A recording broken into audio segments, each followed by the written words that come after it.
নারায়ণগঞ্জের সোনারগাঁওয়ে রহস্যময় সাপের আবির্ভাবকে কেন্দ্র করে জনমনে ছড়িয়েছে আতঙ্ক ও কৌতূহল।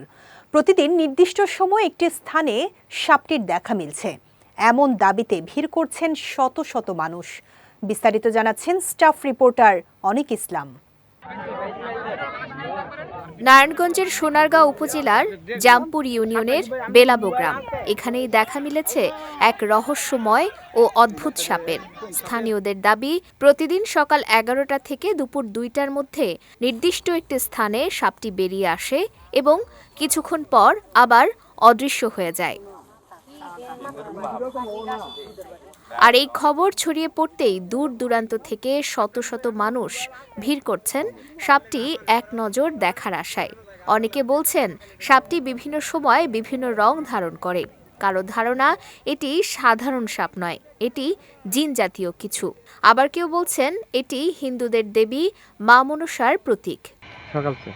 সকালতে 12টা 11:30 মনে করেন যে 2:30 এর ভিতরে 4বার দেখা দিবে, সবাই যাই দেখে।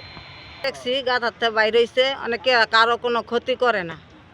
আমরা এই মাসে মুখের লাড়ই নিয়ে ক্যামেরা নিয়ে তোলে, মোবাইল নিয়ে, তবে কে কোনো কথা কয় না। সরেজমিনে গিয়ে দেখা যায় দুপুর 12টার দিকে সাপটি একবার ঝোপ থেকে বেরিয়ে আসছে।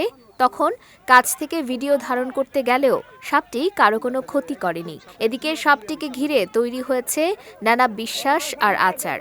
কেউ দুধ দিচ্ছেন, কেউ মোমবাতি ও আগরবাতি জ্বালাচ্ছেন।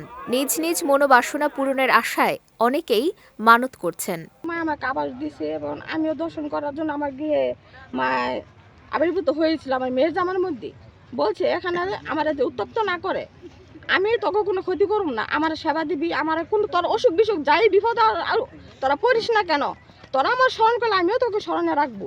এটি আদৌ কোনো অলৌকিক ঘটনা নাকি সাধারণ কোনো সাপের স্বাভাবিক বিচরণ তা এখনো নিশ্চিত নয়। তবে নির্দিষ্ট সময়ে সাপটির উপস্থিতি সোনারগাঁবাসীর মনে তৈরি করেছে নানা প্রশ্ন আর রহস্য। বিজয় টিভি নিউজ ডেস্ক।